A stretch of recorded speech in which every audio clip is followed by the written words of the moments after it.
So far we've only talked about potential energy in the context of gravitation. But it turns out that for each force there is a potential energy that's associated with it. So for example, here I have two positive charges, and you know that they repel. So this one wants to be as far as it can from this one. So I ask myself this: what happens if I take one of these charges and I move it close? Well, what will happen if that when I let it go, it's going to get repelled by this charge and get a lot of acceleration until it gains a lot of kinetic energy. So from this I can deduce that putting these two charges together increases their potential energy. Now you may remember that in gravity, when we wanted to define potential energy, we defined it as follows. We have one of these charges, well, a mass in this case, and we say, okay, so how much work do I need to do to lift it up a height h, right? And then we calculated this work, which was mg, which was the weight, times h. Well, in this case, we can define potential energy in a very, very, very similar way. So imagine that now I have these two charges, but instead of being close together, they're infinitely far away. And then I ask myself, how much work do I need to do to place this charge, which is infinitely far away, at this position? Well, that's exactly the potential energy that it will have stored in itself. So let's write that down. The potential energy is the work that I have to do to move a particle from infinity to a certain position r. So this guy over here has gone from infinity to r, and r is this distance over here. Now, we're not going to calculate this because unfortunately, well, remember in the gravitational field the force was constant, it was 8 mg, but in this case the force is the Coulomb force, which is kq divided by r squared, and this varies, which means that we can just go ahead and multiply. Calculating this actually requires calculus, and it's complicated. We will, at the end, we will give some kind of derivation of this that's not really rigorous, but all you need to know is that this can be calculated and you get a number, and that's the potential at this point, well, the potential energy at this point. But unfortunately, I went ahead of myself and started talking about potential. So what is potential in this context? Well, it's pretty much the same thing. So we have two charges. Well, in this case, we have only one charge. And then what I ask myself is, if I were to put another charge here, how much potential energy would it have per unit charge? So potential V will be equal to potential energy per unit charge. Let me just, this U thing means potential energy. Another way of seeing this is saying that the potential is the potential energy that a 1 Coulomb charge positive would have if it was in that point. And there, well, what if the charge has 2 coulombs? Then, well, I need to multiply it by 2.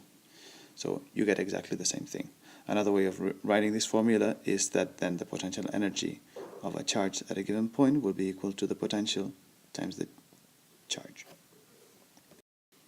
I can use this, for example, to calculate the gain in kinetic energy of a particle going from a certain potential to another potential. So for example, this guy is going from here to here. How much kinetic energy did it gain? Well, easy. First thing I ask myself, what's the potential energy at this point here? And the potential energy is QV, which is equal to 20, 2 times 10 joules. Whereas here, its potential energy is 5 times 2, and therefore 10 joules. So the difference in potential energy is then 10 joules, and because energy is conserved, this means that the kinetic energy that this thing has gained is the decrease in potential energy, it's 10 joules.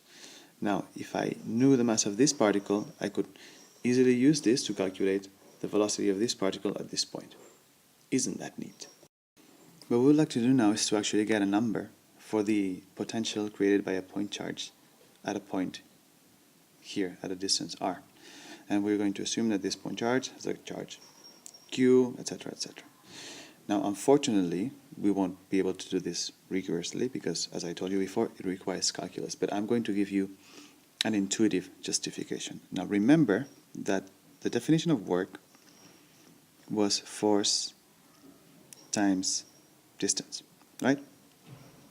And then since we're interested really in potential energy, and potential energy is the work that I do to get charge from here to here, and potential is the work that I do to get a charge of 1 coulomb from here to here, what I can really say is, okay, well, more or less the potential will be equal to the electric field, which is the force done on a 1 coulomb charge, and times the distance, right?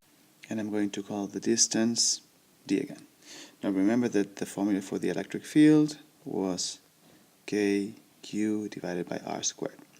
And now I take a look at these two equations, and I make a pretty obvious deduction, which is that it looks like the units of E are those of V divided by meter, right? So let me just write that down. The units of E are the units of V divided by meters, because as you can see, once I multiply E times meter, I get V. So then, okay, well, what if I just take this squared here and I get rid of it? Do I get the right units? And the answer is yes, I do.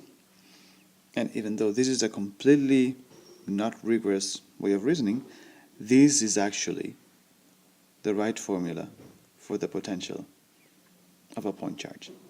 So the potential of a point charge is just given by this formula here. Now let's just fiddle around with this formula for a little bit, and then we'll see how it works and does exactly everything we want it to do. So first thing, what if r is equal to infinity? So what if I am completely far away? Well, in this case, something divided by something very big is 0. So the potential at infinity is 0, which is exactly what I want, right? Because the work that I need to do to leave a charge at infinity is exactly 0. I don't have to do any work, right? Now, if I keep making r smaller and smaller, the potential gets bigger and bigger, which is exactly what I expect, because the closer that I want to get to this charge, the more work that I need to do. And in fact, this gets infinitely big when r is very small, which makes sense, because the force, when I approach this particle a lot, gets really, really, really big. Remember that the Coulomb force goes like kq divided by r squared, which means that when r is very little, f is extremely big. In fact, when r is 0, then f is infinite. So this is telling me that in order to get one test charge infinitely close to this charge, I need to do an infinite amount of work. And that's exactly what I expect. Now, if this charge was negative instead of positive, then this would be negative. So the potential would be 0 at infinity, and then would get negative and more and more and more and more negative as we got here. That is, instead of doing work, this thing would do work for us, which makes all the sense in the world, because if I have a positive charge here, I know that it wants to go this way, and as it moves this way, it's going to start gaining kinetic energy. And this tells me that as it moves this way, the potential will go from 0 to a negative number. And the more negative this number, the more potential energy it will lose, and therefore the more kinetic energy that it will gain. So this works both for negative and for positive charges. So what happens when I have more than one charge? So here I have Q1 and Q2, and I wish to know the potential at this point. Well, thankfully, potentials just add up, which means that I calculate the potential due to this charge in this point, and I call it V1. I do the same for the second charge, and I call it V2. Well, the total potential is just V1 plus V2. And remember, this is not a vector, this is just a number. So adding potentials is much simpler than adding electric fields. We just added the number. What if I have 30 million charges all spread out? Well, I just calculate the potential that each one creates at this point, and I add them up, and I'm done. Now here's another very neat property of potentials. And this goes not only for charges, but it also applies to gravity, for example. So we know that this thing creates a potential around it, and we know that the potential has to be the same at every distance r, because of that beautiful formula we derived before with not very legitimate means. And now we know that the electric field actually goes this way, right? And lo and behold, the electric field seems to be telling us the fastest way to lose potential.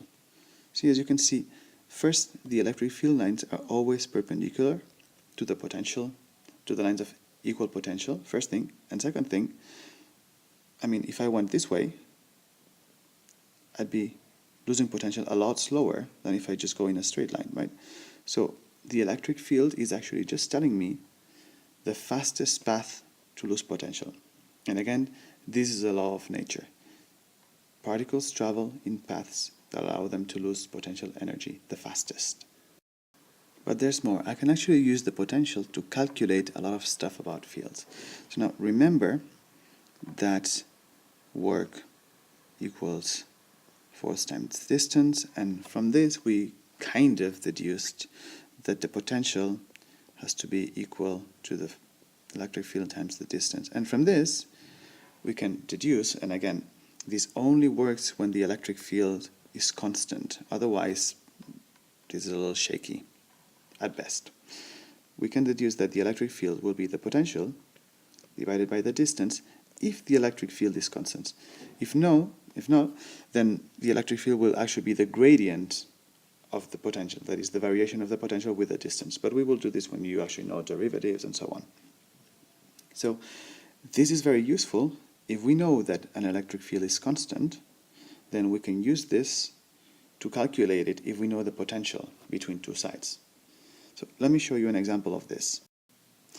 Now, a classical example for this are the two infinitely big charged parallel plates. So imagine I have one parallel plate here, and then here's the other plate.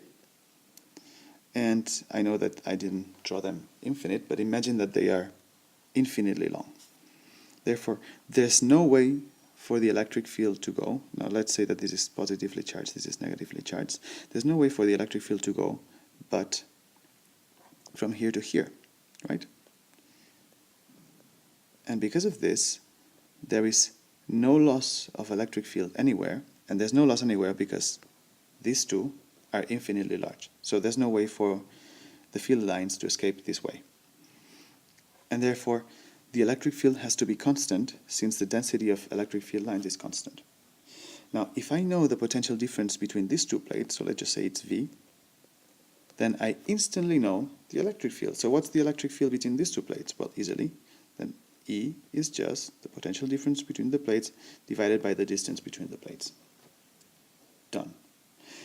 This formula, even though it's not completely accurate to say it works for parallel plates that are not infinite, because there is a little loss of field lines over here at the edges, it still works pretty well. So when we have capacitors, which are basically just two parallel plates of a certain size that are very close, we can approximate the electric field by this formula here.